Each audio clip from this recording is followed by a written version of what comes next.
সৃজন ভট্টাচার্যকে বলছি, অলিভ দাস, রহমান মল্লিক, অনির্বাণ, সাগ্নিক সরকার, এদেরকে যদি 1 ঘন্টার মধ্যে যাদবপুর থানায় সারেন্ডার না করান, সৃজন আপনাকে বললাম আমি কিন্তু যেখানে লুকিয়ে আছে সেখান থেকে টেনে বার করব।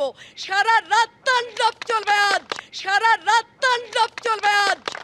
আপনারা যা ইচ্ছে আমার নামে বলুন, যত প্রাণ ঢেলে কুৎসা করুন।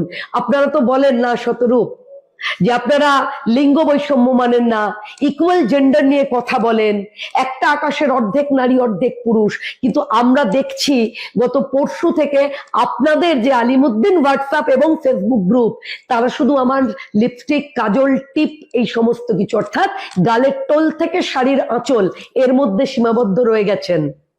সুতরাং আপনাদের দেখলাম অভিনেতা ঋত্বিক বললেন যে আমরা নন্দলাল বসু চেনবার দরকার নেই, আমরা নাথুরামকে চিনলেই হবে।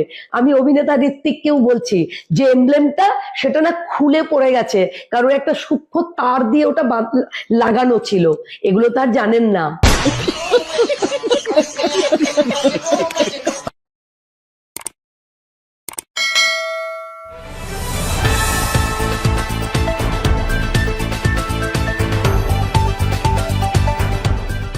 রংহীন সংবাদ আর অজানা তথ্যের জন্য দেখুন দিগদর্শন, 10-এর পাশে, দেশের সাথে।